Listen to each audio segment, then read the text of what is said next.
अस्सलाम वालेकुम फ्रेंड्स, आप देख रहे हैं अलमक्का टेक एंड बिजनेस हब। तो दोस्तों, आज का सबसे बड़ा सवाल कि मार्केट क्रैश क्यों कर रही है, क्या वजह है कि इसके रुकने का यहाँ पर कोई सबब ही नहीं बन रहा।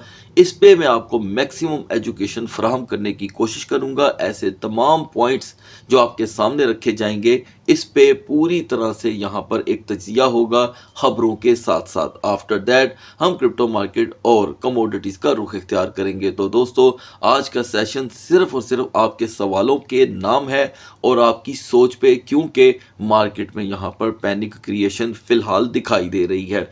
और इस पे यहाँ जो इस वक्त मौके को सामने रखते हुए मैं आपको जो अपडेट देने जा रहा हूँ, इसका ताल्लुक कहीं भी फाइनेंशियल एडवाइस के साथ नहीं है, क्योंकि हमारी जो ऑडियंस है वो चाहती है कि उन्हें मैक्सिमम एजुकेशन फराहम की जाए।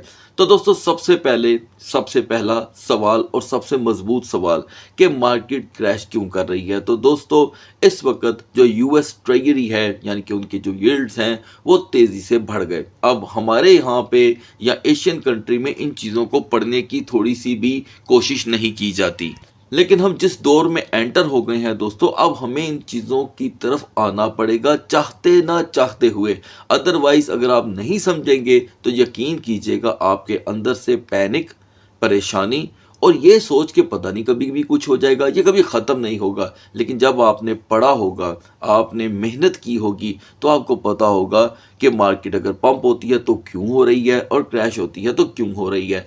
तो दोस्तों, यहाँ पर जब बात हो गई फाइनलाइज के जी केवन वाश को ही यहाँ पे सीट पे आना था और उनके लिए ही अब ये सीट जो है ट्रम्प को लगी कि बेस्ट है, तो आफ्टर दैट जो दुनिया के बड़े बड़े इन्वेस्टर्स होते हैं, ख़ास करके वो जो अमेरिकन प्रेसिडेंट के साथ चलते उठते बैठते हैं, और ये हर मुल्क में होता है, तो उस वक़्त इन्वेस्टर हजरात को ये यकीन हो गया कि जो शख्स इस वक्त कुर्सी पे आ रहे हैं वो ज़्यादातर इकोनॉमी को कंट्रोल करने के एक्सपर्ट हैं। तो फ़ौरन जो अमेरिका की यील्ड्स हैं उनमें इजाफा देखा गया और DXY इंडेक्स, अब इसको भी कोई नहीं समझता। मैंने तकरीबन 3 माह से ज़्यादा अरसा हो गया है मैं मुसलसल DXY इंडेक्स पे बात कर रहा हूँ, यानी कि डॉलर का जो इंटरनेशनल स्ट्रॉन्गेस्ट और वीकेस्ट रेशो होती है उसको डिस्कस करना। वो इस वक्त दोस्तों 99.14 तक पहुँचा हुआ है, जो 97.05 पे था। और जब ये ईरान और गल्फ़ का और जो अमेरिका का जो कॉन्फ्लिक्ट हुआ, उससे भी पहले ये 96.20 तक था। ठीक है, अब ये रिकवर कर रहा है। अब ज़रा इसको जाकर समझें और आपको पता चलेगा। अब उनके आने से ही ये स्ट्रोंग हो गया, स्टेटमेंट के बोलने पे ये स्ट्रोंग हो गया। अब इनके स्ट्रोंग होने से ही हम देख रहे हैं कि इन्वेस्टर हजरात को लगता है कि इन्फ्लेशन को कंट्रोल करने के लिए यील्ड को यहाँ पे हाई करना होगा, और उसका जो जिसे हम ज़्यादातर यहाँ पर मुनाफा कहते हैं, 5 साला बॉन्ड्स, 10 साला बॉन्ड, उसको लोग जो हैं वो इस वक्त लॉन्ग टर्म हायर देख रहे हैं। अच्छा, वो देख रहे हैं, वो बात अलग है, लेकिन हकीकत में उसका असर क्या होगा ये कोई नहीं जानता दोस्तों। फिलहाल अनसर्टेनिटी कह रही हैं जी कि ओवर हो जाएगी, फेड पॉलिसी जो है वो यहाँ पर बड़े बड़े फैसले लेगी। ऑयल प्राइसेस यहाँ पे जो इस वक्त मार्केट का बिग ड्राइवर बना हुआ है, उससे ट्रेजरी यील्ड जो है एक टफ टाइम दे सकती है। अगर हम यहाँ पे माजी की तरफ जाते हैं तो ट्रेजरी यील्ड जो बेसिकली है वो हमेशा यहाँ पर हाईलाइट करती है अमेरिकन इकोनॉमी को मजबूत करने के तमाम पॉइंट्स को। ठीक है, वो अपने आप को कभी भी ऐसे मौक़ों पे कमज़ोर नहीं होने देते। सारी बात है, ये बात तो आप पहले से ही जान चुके हैं कि इंटरनेशनल मार्केटों में कोई भी चीज़ अगर आज की दौर में भी बाय करनी हो तो उसके लिए उससे पहले आपके पास फ़िलहाल डॉलर होना ज़रूरी है, क्योंकि पेट्रो डॉलर की स्टोरी तो आप जानते ही होंगे। तेल ख़रीदना हो, इवन के कमोडिटीज़ भी ख़रीदनी हो, फ़िलहाल आज के दिन भी उसी से ही ख़रीदी जाती है। और ये आप जानते हैं कि उनका प्रिंटिंग का सिस्टम जो है वो चलता रहता है, चाहे बैक एंड पे उनके पास रिज़र्व में कुछ मौजूद हो या ना हो। अब सिंपल सी बात है, क्रैश की मुझे उम्मीद है आपको समझ आ गई होगी कि हमने यहाँ पर अभी तक BTC में जो 78,000 तक का लो देखा है आफ्टर द 82,500, ये एक तो 77 दिन की स्टोरी बयान करता है। पिछले 77 डेज से, यानी कि 28 फरवरी से पहले कोई आपने आखिरी क्रैश देखा था, 28 फरवरी से आज 16 मई तक आप खुद ही अंदाज़ा लगा लें कि इतने दिनों में BTC अकेला इतना लंबा सफ़र तय करके आया, वो भी एक टेंशन के दौर के अंदर, जिसके दरमियान यूएस स्टॉक भी गिरती रही। ठीक है, बीटीसी हाई था। आपने कमोडिटीज़ देखी, वो भी लो थी लेकिन बीटीसी हाई था। लेकिन जैसे ही यहाँ पर यील्ड के बढ़ने का यहाँ पर जिक्र हुआ और वो वाकई प्रैक्टिकली बढ़ भी गया हुआ है, आप जाकर देख लें, तो इंडेक्स ने सबको यहाँ पे टफ टाइम दिया, जिससे हाँ लोग ज़्यादातर फैसला करने में कामयाब होते हैं। अब मैं आपको इसकी आखिरी मिसाल देने लगा हूँ। तो दोस्तों वो मिसाल यहाँ से शुरू होती है। मैंने तो आपको 99.50 सेंट कहा था, अंदाज़ा करें ये 99.27 पे पहुंचा हुआ है। कल के दिन इसने 0.45% रिकवरी की। $0.5 दोस्तों इसकी रिकवरी हुई है कल। अच्छा ये भी मैं आपको बता दूं कि ये पल में तोला पल में माशा भी होता रहता है, क्योंकि इंटरनेशनल मार्केट ने पल पल इसके साथ बिहेव करती हैं।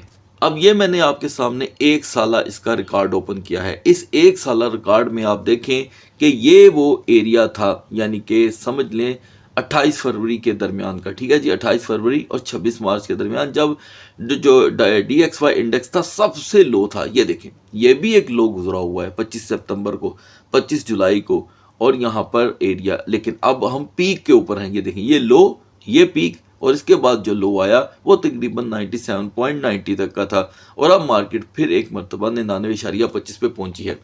बहुत ही सिंपल तरीका है दोस्तों मार्केट के इस वक्त के क्रैश को समझने का।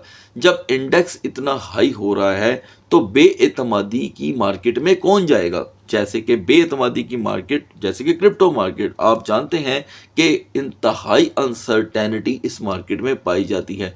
कौन शख्स है जो इस बात से वाकिफ नहीं है? तो फिर ऐसे में क्या होता है? देखने वाला ये देखता है कि जी जब हमें बॉन्ड्स में, यील्ड्स में सालाना जो इनकम है वो बढ़ रही है, तो हम क्यों अपने सरमाए को ऐसी मार्केट में वक्ती तौर के लिए भी इन रखें कि जहाँ पे अनसर्टेनिटी ज़्यादा है, यानी कि क्रिप्टो या अदर कमोडिटीज़। ऐसे मौक़ों में मोस्टली लोग क्या करते हैं, फ़ौरन, ख़ास करके ये आम बंदे का काम नहीं है, बड़े बिजनेसमैन की बात हो रही है, वो एकदम से अपना रुख बदलता है और कहता है चलो जितनी देर तक इंडेक्स हाई है हम इंडेक्स की तरफ रह लेते हैं, जब इंडेक्स गिरेगा ठीक है तो हम उसमें से निकल के किसी और मार्केट में। यानी कि जो बड़ा बिजनेसमैन है वो अपना नुकसान बर्दाश्त नहीं करता। याद रखें, इस बीच जो होना है, जो मुकद्दर में लिखा है वो तो होके ही रहता है, लेकिन उसकी कोशिश ये होती है कि ऐसा कुछ भी ना हो। तो दोस्तों लास्ट में अब एक जो खबर रह गई है वो भी डिस्कस कर लेते हैं, ये भी बहुत ही ज़रूरी है। ट्रम्प का अमेरिका में वापसी का जो सिलसिला था वो कंप्लीट हुआ दोस्तों, और अब उन्होंने अपनी अपनी स्टेटमेंट देनी शुरू कर दी हैं। याद रहे कि ये मोस्टली इंतहाई कॉन्फिडेंशियल टूर्स होते हैं, ठीक है, और इनमें जो मेन बातें होती हैं वो अक्सर बाद में देखने को मिलती हैं। तो इनका ये कहना है जी कि चाइना जो है वह हमारे साथ है, हमारा साथ देने को तैयार है, और वो कहता है कि अब जंग शुरू नहीं होनी चाहिए।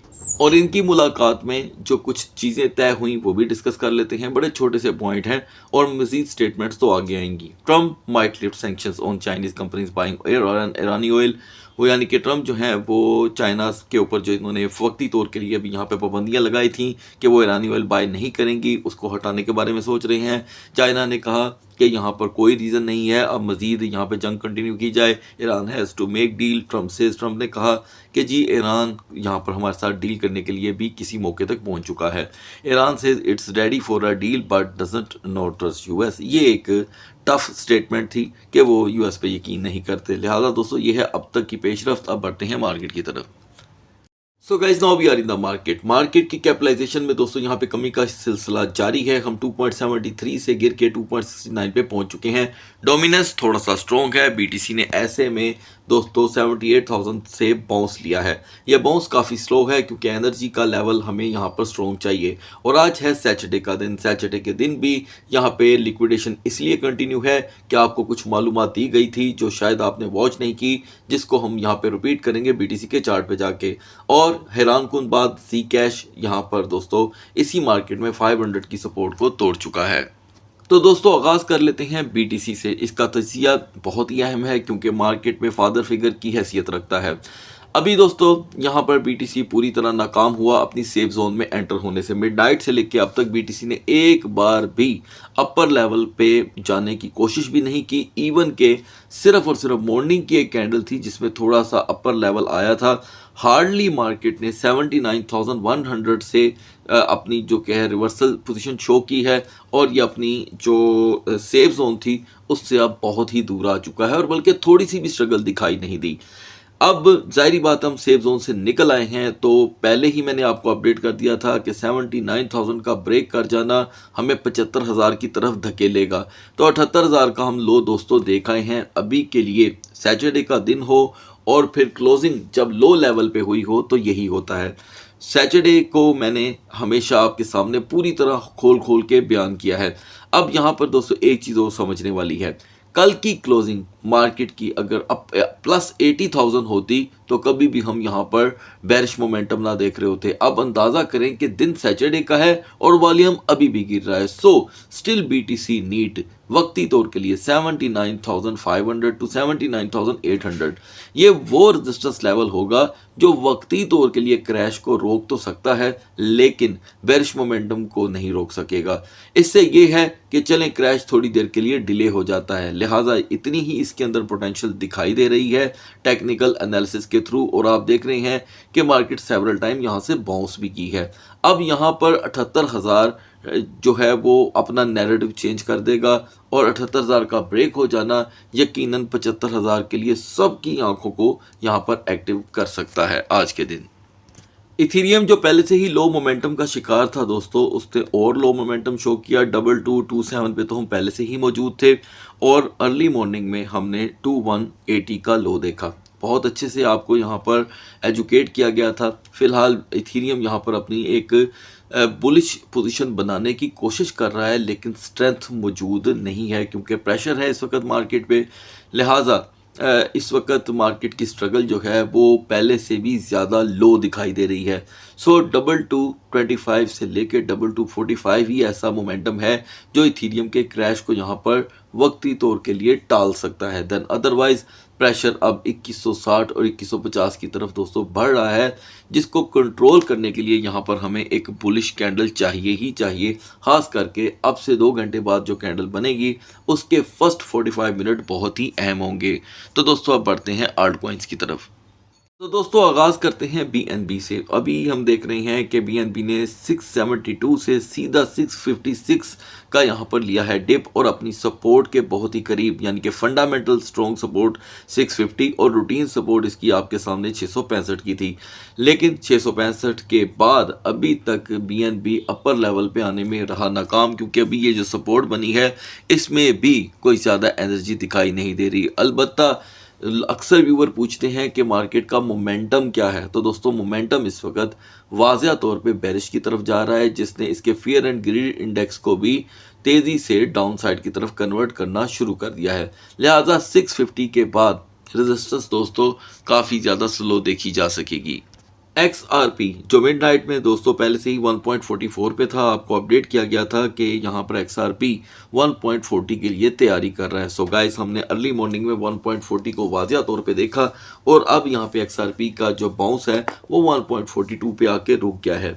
ज़ाहिरी बात है अगर आपने 1.40 को एंजॉय किया है तो मैं आपको बताता चलूँ कि अभी भी प्रेशर जो है वो 1.40 से भी नीचे की तरफ आ रहा है। सपोज अगर हम यहाँ पर 1.42 पे अपनी रिवर्सल पोजीशन नहीं बना पाते तो XRP का प्रेशर 1.38 की तरफ बढ़ेगा और इसकी भी रेजिस्टेंस उसके बाद 1.42 ना हो सकेगी। अब आते हैं दोस्तों सोलाना की तरफ। सोलाना जो पहले से ही मिड नाइट में वीक हो चुका था 89.80 पे हमें पहले से ही देखने को मिल रहा था। आपको इमीडिएटली अपडेट किया गया था कि ये अपनी तेज़ी से पुरानी सपोर्टों का रुख कर रहा है जैसे कि 85.50 और 86.90। तो अर्ली मॉर्निंग में हम 86.94 का लो देख चुके हैं। 2 सपोर्टें बनी हैं इस क्रैश के दरमियान, ये यूज़लेस ये भी यूज़लेस। एन मुमकिन है कि अगर हम 88.50 पे वापस नहीं आते तो ये सपोर्ट भी यूज़लेस हो जाएगी और प्रेशर 85.50 नहीं 85.10 तक बढ़ सकता है। मौजूदा हालात में दोस्तों BCH ने अब तक का अपना सबसे बड़ा लो शो किया है 417 का। अमेजिंग है, इसलिए कि BCH जो 550 से क्रैश होना शुरू हुआ था वो 450 की सपोर्ट के बाद अब उसे टोटली कोलैप्स कर चुका है और 417 के बाद अभी तक कहीं पे भी सपोर्ट नहीं बनी। आप बाकायदा तौर पे देख सकते हैं इस बैरिश के बाद जो सपोर्टें बनी वो यूज़लेस थी और अभी भी इस पे यूज़लेस का समझने के दाग लग सकता है। हम 422 से 424 के दरमियान अगर अपनी रेजिस्टेंस नहीं बना पाते तो प्रेशर 410 से 413 की तरफ बढ़ने के चांसेस हैं और इस दरमियान BCH के लिए फ़िलहाल सेफ जोन अगर कोई है भी तो वो बहुत दूर है और वो है दोस्तों 438 की। जेक यानी कि ZEC जो पहले से ही दोस्तों मिडनाइट में 522 से 523 के दरमियान रजिस्ट कर रहा था, आपको अपडेट किया गया था कि इसकी सिर्फ टेम्पररी सपोर्ट बनी है 520 की, जिसके ब्रेक होने के नतीजे में 514 तक का लो देखा जा सकता है।